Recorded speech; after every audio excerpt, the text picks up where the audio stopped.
There we go. BUS 2213 is Principles of Business. This is actually, I believe, my third time teaching this course. I normally teach ECE classes, so if any of you are early childhood education majors, I will hopefully be seeing you soon in class. I have a passion for business, however, because I do have a background in it. I've done several entrepreneur projects. I've done lots of strange jobs over the years to just help pay the bills, to be able to be a stay-at-home mom when my children were younger. And I have to say, for you guys that are just starting out, I never planned to be a teacher. That wasn't one of my goals in life when I graduated from high school, yet here I am and I love it. So keeping that in mind with Principles of Business, I know some of you may not plan to own your own business someday, but it could happen. So you're going to learn lots of important things that may help you out later on. Should this need arise? And there's Lana. Hi, Lana. Let me get her written down here. All right, so Principles of Business will teach students the basis of business operations, hi, and professionalism with an emphasis on entrepreneurship, starting your own business, creating your own product, and the risk and rewards of starting your own business or improving business processes in an existing business. So all of it's good. All of it will serve you in the future in one form or another. Working in groups and making effective presentations will also be explored. So that's our basic description of our course. I wanted to bring this up real quick in case I have somebody that is graduating May 26th. Are there any graduates in the house? Stephanie, yes! Fantastic! Red Rover, way to go. Amazing. Not yet, but you'll be there soon, Jennifer. I just wanted to bring it up that cap and gown orders are due today. So if you haven't done that yet, go do it. Hop our CCC website or go to, I believe it's the jostens.com website. This is of no charge to you. When you graduate, these fees have already been covered. All you have to do is sign up and put in your size, and they'll be ordered and delivered to the campus. So just a quick reminder. There you go. Very important. I can't wait. Our overview and our announcements for the course. I always like to start in the first few slides with this. This is a 4-week course, of course. The new week will begin on every Monday. The major due dates to look out for are Tuesday, which is usually an initial discussion and one assignment. You will have a second assignment due on Thursday. Most everything else is due on Saturday. All of these are due by midnight. And some of you may notice that we've gone down to 1 discussion per week. We used to have 2 in the AOS classes. I think this makes it a lot easier to really focus on that discussion post. So think through the discussion topic, give me a good paragraph, and so that you'll get your points on that. You didn't, Stephanie. All right, so what I want you to do, Stephanie, is either put your email address up in this chat box or email me, because it could be that we have a wrong email for you, okay? If you email me, my email is located on our My Course Connection page. It's ssnell, fantastic, ssnell@communitycarecollege.edu. It could be that we've got 1 letter off in your email address, so thank you for letting me know. Be sure and take your quizzes and exams before the due date, because at this time the quiz or exam falls off the website, you won't be able to take it. So I want you guys to get those points in. Before midnight is the deadline. Post discussion boards early if possible. Guys, I have some people that will go in during week 1 and put their initial post up for the coming 4 weeks so that those are out of the way. You're welcome to do that. You can always post early, just don't post late. No points for late discussion board post. Contact me if you have any questions. Communication is #1. If you have anything come out, please call me or email me so that we can talk about it and make plans. Oh, I just got Stephanie's email. Fantastic. Oh, and also I sent out an email near the first of the course that has a due dates calendar on that.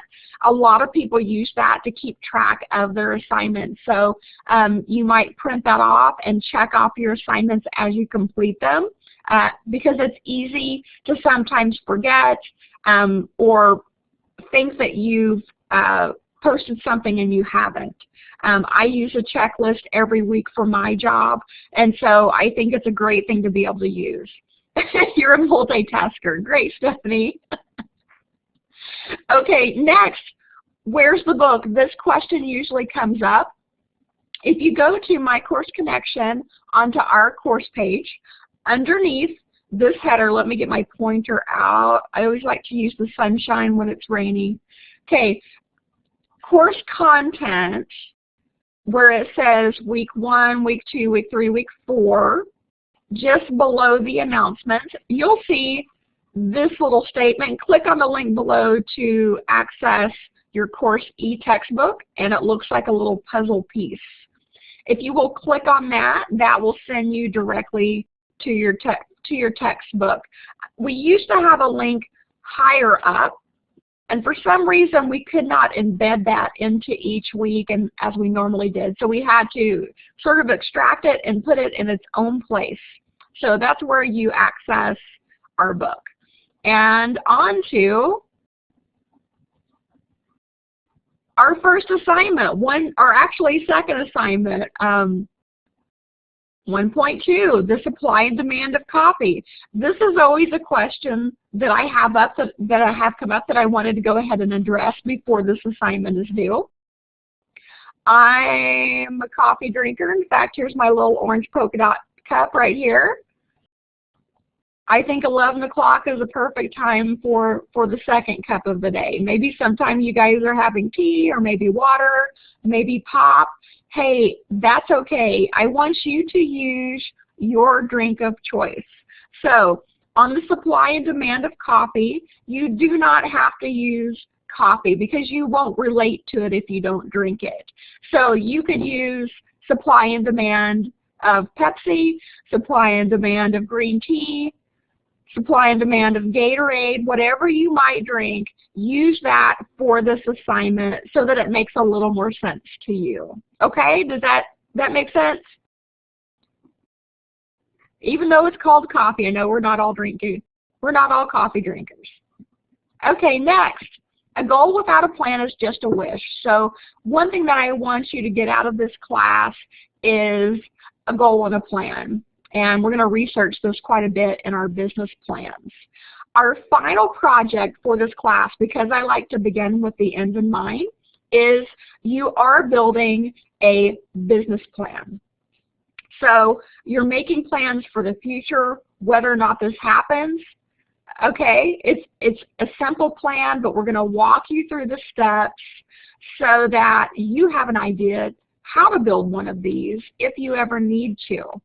I want you to choose a business, a theoretical business, maybe it's your dream business, that is related to your core program. So it can't be just out of nowhere. It needs to be directly related to your core program. For example, if you're an ECE student, maybe your business plan is at starting your own daycare.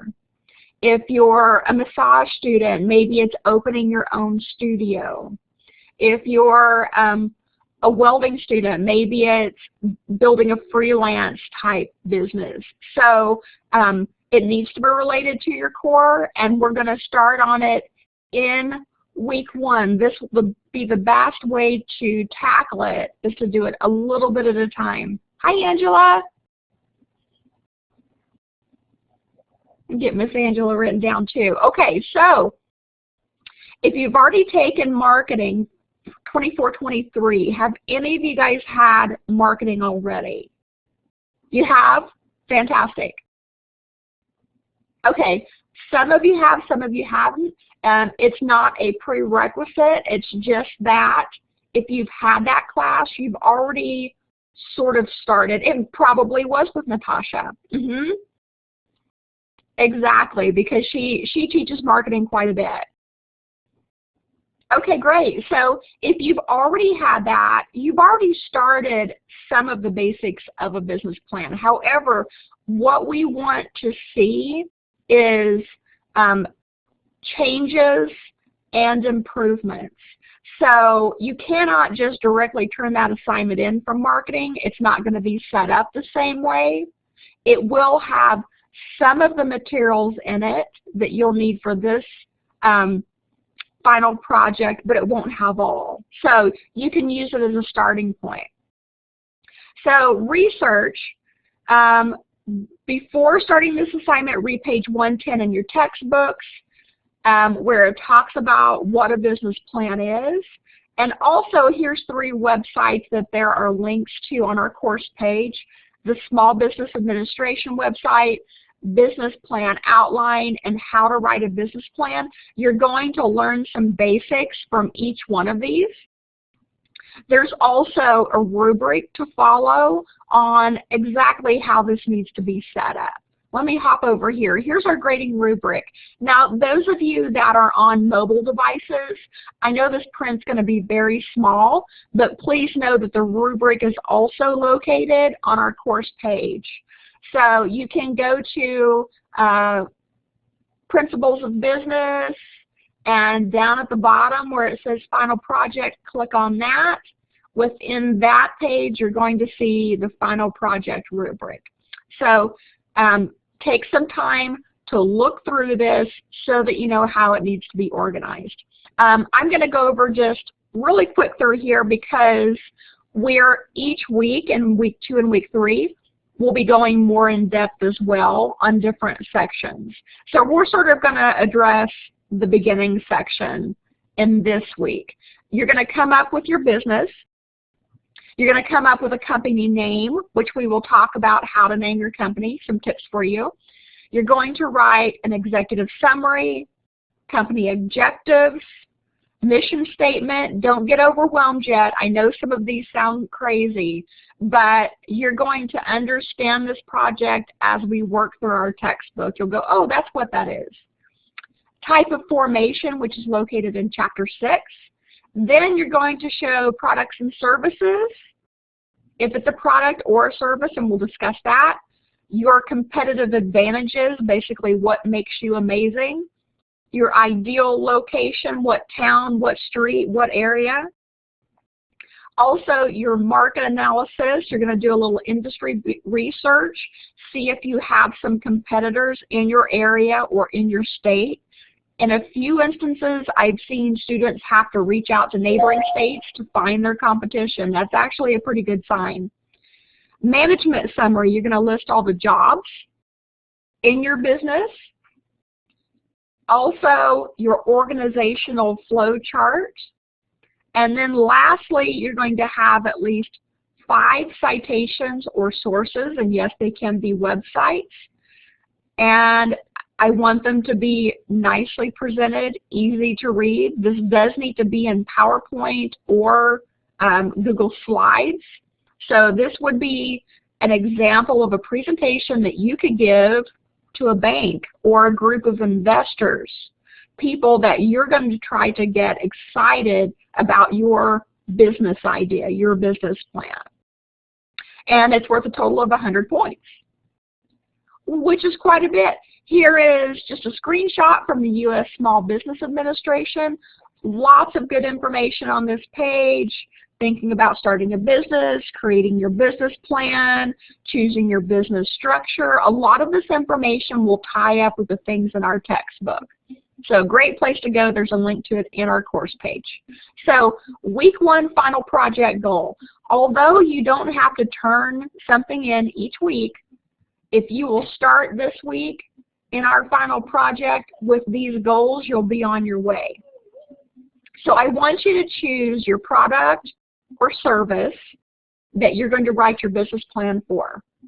What do you sell? How does it benefit your customers? And what is the product life cycle? How long is it going to last? Is it gone right away, or is it going to last 10 years? Go to the suggested websites, read the information, because this is where you're going to begin, okay? Let's talk about products versus services, because this will be your first decision on your business plan. Are you going to develop a product or a service? Now, a product is tangible, storable, control quality with data, measure your output pretty easily. It's very repeatable, and it can be patented. Whereas a service is more intangible, it's perishable, it happens and then it's gone. Define quality by experience. Oh, gotcha, Amber. Hey, and please note that this PowerPoint, it's not in its exact setup, but it's very similar. This PowerPoint is also located on our course page in week 1, okay? And you're always welcome to go back, even though you're here for the live lecture and you're going to get your points for being here. You can always go in and look at the video too as well. No problem. I know that it can be kind of rushed getting notes down. Service, very difficult to repeat because we're humans and we can't do things 100% the same every time. Things are going to come up. And it's also very difficult to patent. So please know, oh, there's one of those frozen face pictures. I love that. Please know that there is a difference between a service or a product. Okay, so along those lines, I want you to think about a business plan. Get your mindset ready. You're going to build a business plan for this course. Does anybody have an idea just off the top of your head of a product or a service that you would like to focus on?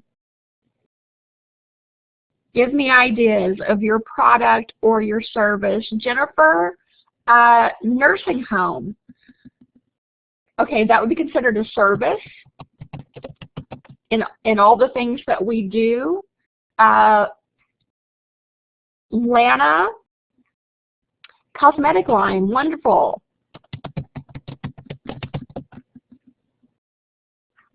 Stephanie, event planning. Okay, that would be a service. Oh, sorry, my typing's so horrible. Event planning. Okay, let me back up here. You guys are doing a good job.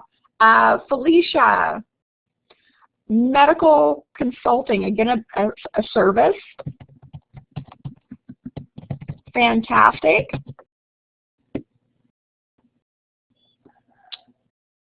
Angela, cafe and bakery. All right, that's a product because they're definitely buying things. Oh, great, now I'm hungry, Angela. Okay, and Stephanie, you're mainly wanting to focus more on the service end. Gotcha. Fantastic. So that gives you an idea. Oh, natural ingredients. Gotcha, Amber. Wonderful. Yes. And I didn't get yours down yet. Okay, Amber, let's put natural products, which are, of course, going to be a product that you can sell. Thank you, Jennifer. You understand. It's a lot of pressure typing real time. And Amber, I also want to run a horse ranch. Oh, fantastic. And would you be, okay, selling horses or doing like trail rides and stuff?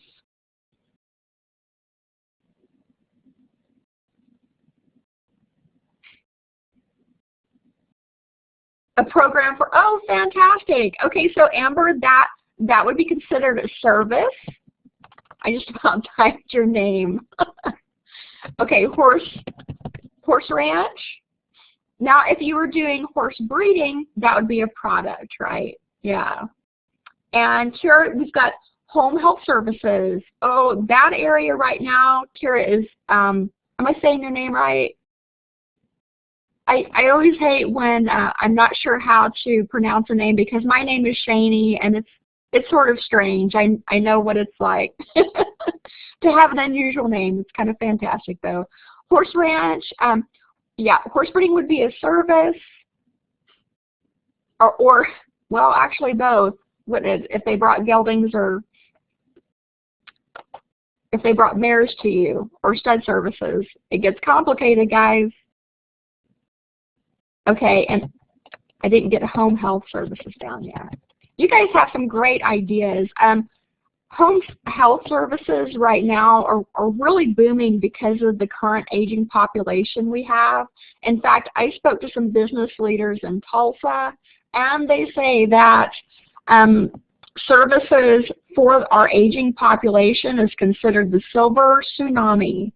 That there's so many people, there's so many opportunities for building businesses. They need home health, they need transportation, they need help with medications, and some people do not have family members to help out with this. So exactly, so that is a huge business right now, great area. All right, you guys came up with some fantastic examples, and please know that this isn't set in stone. These were just ideas, and if you want to change that, that's fine. If you come up with something else where you feel your heart's really being drawn to that you'd like to make a business plan on, that's fine too, as long as it's a product or a service and it's related to your core area. Businesses like babies and books need nurturing, time, energy, love, planning, and yes, money to develop, grow, and prosper. So I want you to think of this business plan as your baby. We're going to take care of it, okay? So chapter 1, I really like the name of chapter 1, change is the only constant. That's one thing that we can always count on, is that change is going to happen. We can resist it or we can go with that flow. Some of the trends right now in business: median household income in the U.S. around $50,000. Top 40% of Americans make 75% of the money. 4 in 10 kids are born to single moms, almost 50%. By 2010, birth rates had dropped to an all-time record low. So we're not having as many children as a whole as we did maybe in the 50s, 60s, and 70s. 60% of Americans now live in the south and west regions of the U.S. We're seeing more of a migration away from the uber-large cities such as New York. 26% of men make 6 or more cell phone calls a day. Interesting. I'm not sure on that last one. My husband hates the phone. So we want to talk about, as we did in our discussion boards, the entrepreneurial spirit. It's very much still alive in America. You saw from our post, Bill Gates is worth around, that's $54 billion, right? Warren Buffett, Lawrence Ellison, and you had to choose one of these to sort of do a little research on. And I always love reading these discussion boards because I always learn something new that I didn't know before. Even though I've read these many times, it never fails. A student will find a new interesting fact on our millionaires and billionaires in America. Business basics. A business is any activity that provides a good or a service in an effort to earn a profit. So that's a very important part of it. Even nonprofit organizations have to earn a profit to keep going, to build that new building, to invest in education in their business. So a business has to make money whether it's profit or nonprofit. So I do want you to remember that one, very important. The business of doing good is nonprofits. So they're wanting to improve the quality of life in society. About every 1 in 10 people work in the nonprofit sector, and that's pretty large. And some of you have probably noticed that the student loans now have public service loan forgiveness. So if you work for a nonprofit in the public sector for about 10 years full-time, there's a chance that some of your student loans may be forgiven. So it's really a way to get somebody to go towards that area.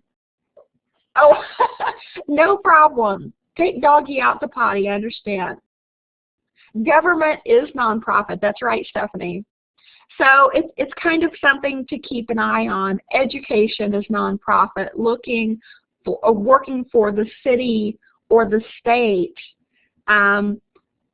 Actually, at CCC, we recently moved from for-profit to nonprofit. So I now have that same opportunity with my student loans. And my husband works for another college in Missouri. And so we can now see the light at the end of the tunnel on our student loans. We both have master's degrees, and that cost a lot of money. It was so worth it. Oh, Stephanie, anybody in financial aid could probably tell you a little more. And if you want to look it up, it's called public service loan forgiveness. So if you're going into that area, it's kind of a nice bonus. Yes. So what else? Profit is the financial reward that comes from starting and running your own business, and this is our goal in anything that we do. The money that a business earns in sales or revenue minus expenses is our profit. So we always have to take those expenses out. How much do we pay for rent? How much do we have to pay for our raw product, or maybe for our vehicle? Whatever is your main touch base for your business. I have an at-home office. So on Tuesdays, I am at CCC, but I actually live in far northeast Oklahoma, in Fairland, Oklahoma. So my office is actually more from home than it is in Tulsa. But if you guys ever have questions and you're in Tulsa, you're welcome to stop by on a Tuesday. I'll be there. Fairland is a huge town. Am I, Felicia? Where do you live, Felicia? Veneta! Oh, I totally know Veneta. That's where I go to Atwood's and Walmart. Love that place. So you know about the size of Fairland. For those of you not around our area, Fairland's, I think, population close to 1,000, maybe, if nobody moved away. So a little bit about our history and business. And just going to touch on this because you have this in your e-text. Where we first started in our business track, and this becomes very relevant when we get to the end, we first started with our industrial revolution, where we were mass producing things. We then hopped into the entrepreneurship area where people were starting their own businesses, getting very rich off this. We went into our production area where we improved our assembly lines. Production area is where I think of my father. He worked at a tire plant all of his life. So his goal with working there was just money and getting a good retirement and hopefully not getting hurt on the job, because that was part of it. We then hop into the marketing era, where we really focus on marketing to the consumer, our different products. We focus on our customer, but we are currently in what they consider the relationship era. So I want you to think about that term just for a minute. This has a big impact on the businesses that you may be starting. You're going to be building relationships with your customers and going deeper than we really did before in previous eras. So we want to build long-term relationships where our customers come back for our product or service. We want happy, satisfied customers. We're very big on getting feedback. And we're also going to use quite a bit of technology. So I want you to sort of think about that, that's where we're at. We're in the relationship era of business. If you don't have those things, if you're only having short-term relationships with a business, your customers, you as a customer are not satisfied, there's lots of competition out there, and chances are you will easily move to someone else. So keep that in mind, relationship era. Building long-term relationships, providing value. Cheap doesn't equal value. We're noticing that more and more as we're able to order things from all over the globe. You might get an amazing deal on a little trinket, but it fell apart before it even got to you. Customer satisfaction, again, our relationships equal our profitability, so we want that profit. The social environment in business, this is really interesting. Socially, we're a lot more diverse than we used to be. We have an aging population. We talked about that earlier. We have rising worker expectations. You don't want a job just for the money. You want a job that meets your expectations, that helps sort of fill your needs and can help you be happy in that career. We don't want to just, like my dad, have the job at the tire plant. Oh, city manager came to your office. No problem, Stephanie. So you don't want that job. You're having a relationship with your job. You want to be happy there. You want to be able to stay there for a certain amount of time. Also, we have a large focus on ethics and social responsibility in all areas. You'll see that we have more foreign-born in our U.S. population. We have fewer whites from 2005. This is estimated to 2050. We're going to have more Hispanics. That's a big growth area. About the same with African Americans, and then our Asians may grow as well. So that's sort of where we're going towards. We're sort of leveling the playing field on all our different races and backgrounds, and I think that's a really fantastic thing.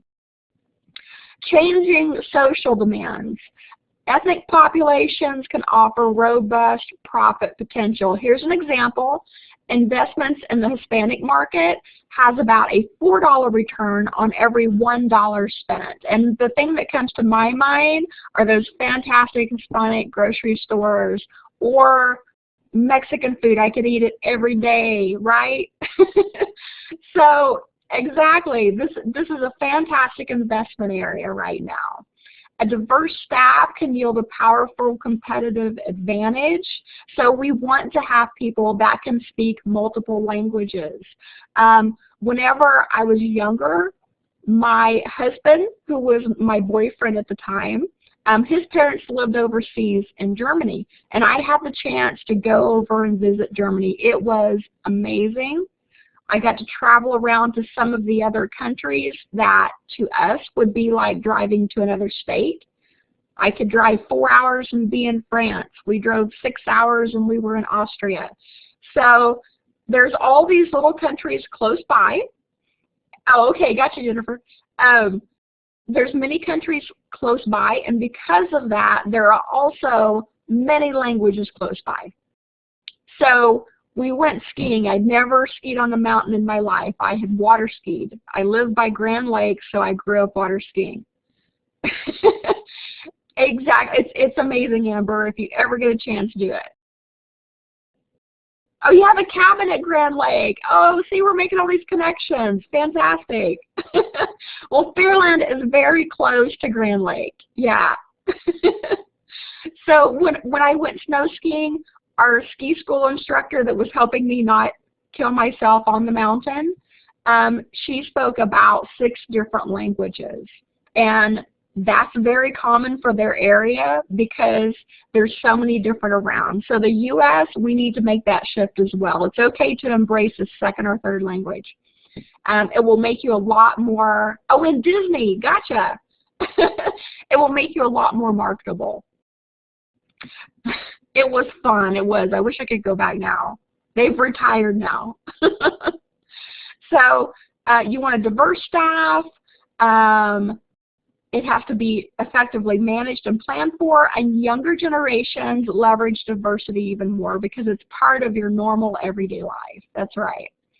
A little bit, oh, we're very close to the end, guys.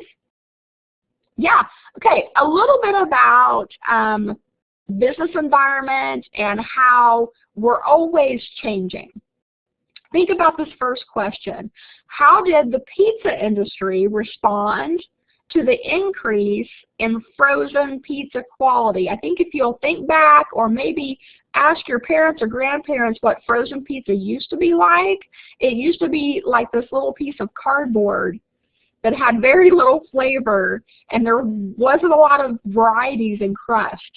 So you tell me, how has the pizza industry, the actual restaurants, responded to the increase in frozen pizza quality? Give me some ideas here, guys.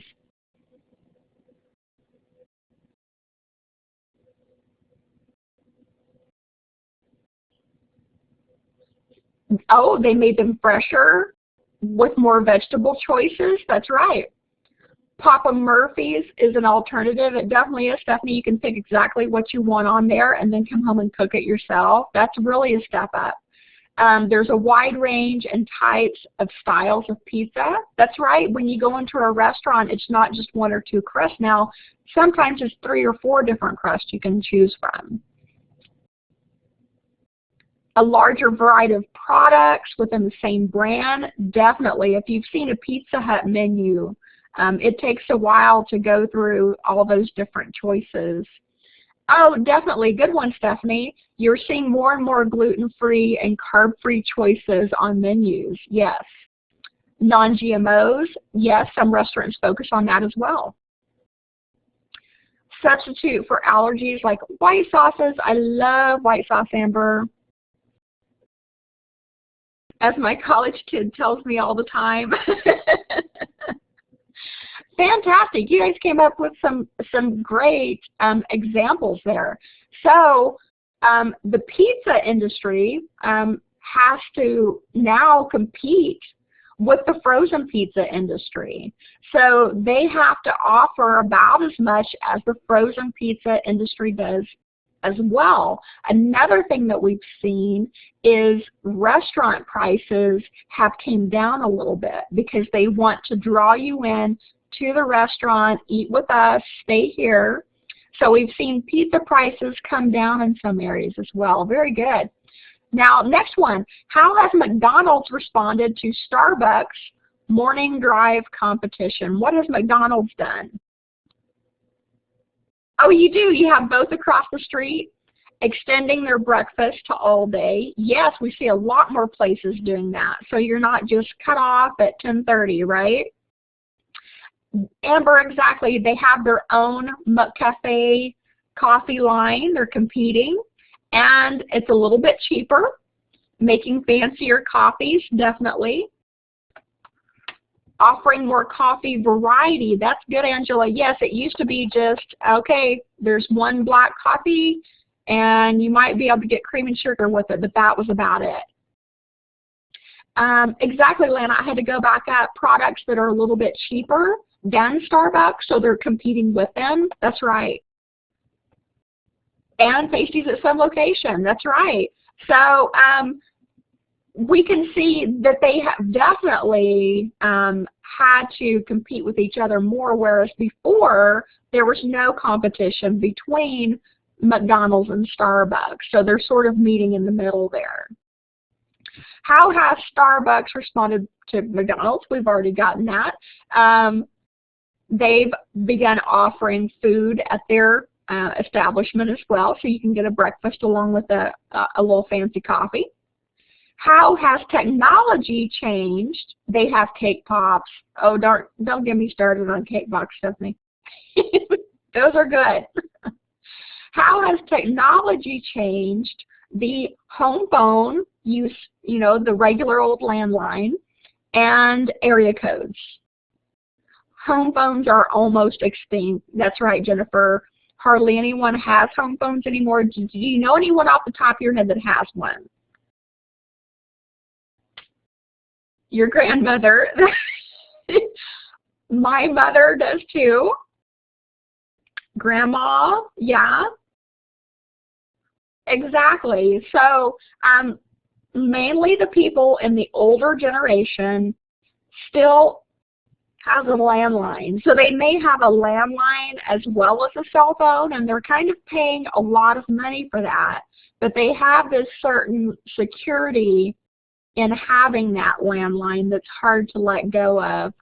Oh, for your home phone. Yes, Angela, and that's another thing some people, for your alarm system. Yes, that's true too. You still have to have that. And she has an iPhone too. Oh, and Amber, so you can have a fax machine. Yeah. Now, I can fax documents from my computer, though, without a fax machine, as long as you have a printer with a scanner. So there's always a way to do that as well and receive them. Now, yeah, see, that's a thing to check out. Exactly. So home phones and area codes really aren't that relevant anymore, are they? Because you might buy your phone in one state and then move to another. Or maybe your phone went dead in Missouri and you buy it up there and it has a certain area code attached to it. Or maybe you choose a different area code, so that making you a little bit harder to pinpoint. So there's lots of different reasons.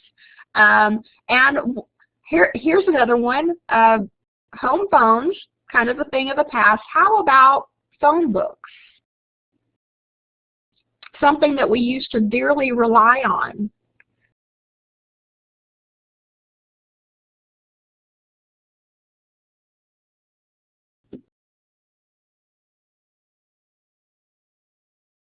You recycle those now. We still get them. We still get them at the house.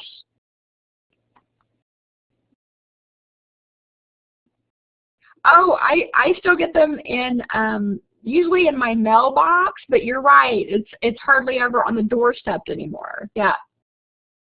You use your cell phone to look it up. You use Google a lot.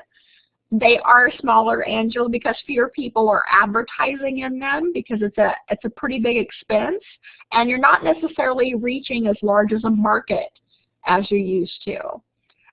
My daughter is 15, and I picked her up from school one day. One of her friends was with her, also 15 years old, and I brought a phone book with me because I wanted to have them look up the phone number to our local pizza place.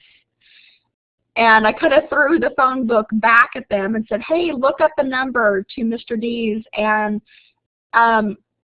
it got kind of quiet in the back seat. And finally her friend said, how do you use this thing? So she had literally never used a phone book before. And I instantly felt super old for having her look something up. So I had to explain, well, it's in alphabetical order, or you might look in the back under pizza. It was, Amber, it really was. And so after that, I was like, I really started thinking about phone books. Yes, we still get them. They're smaller, and yes, we recycle them. We don't throw them away. We used to use them to sit on back in the day when we didn't have booster seats. So things are changing. Whether we want them to or not, it's going to change. And as far as apps and websites and software go, we see more and more apps on our phones, of course. But what else can we do with apps now that we didn't used to be able to do? There's kind of a specific example I'm thinking of. Okay, banking, credit cards, gaming on your phone, that's right. You interact with them more. Oh no, I don't have it on. I was going to say my Fitbit, but I don't have it on my wrist right now. I use that quite a bit. What about for ordering purposes? A lot of people shop on their phones now, and there are apps where you can buy easier. Yes, Amazon is a good example of that. Pay your bills on your phone. Who would have thought, 20 years ago that that would even be an option? So just an idea of sort of where we're heading. And here's the thing, change before you have to. Jack Welch, who is a major business leader, says, you know, keep an eye on the future and look at how things are changing and try to focus your business in that direction. Don't be the business that is being dragged into the next decade or dragged into the next year not wanting to change. You want to have change ready to happen and ready to embrace it. So there we go, guys. It is 11:51 and we are finished with live lecture number 1. I just want to say each week we'll be talking about the final project. Look over that. Try not to stress out on it too much because you're a little unsure of the terms. We'll think about that each week. We'll talk about it. Next Wednesday, our live lecture will be at 1 p.m. instead of 11 o'clock. So we will be back to our normally scheduled time of Wednesday at 1 o'clock. It's been fantastic meeting all of you. I'm always excited about teaching this class. I really love Principles of Business. So please contact me if you have any questions. I'd be happy to help out. Email me, Facebook me, whatever needs to be done. And you guys go on and have a fantastic rest of your day. Okay? Great. Bye, guys.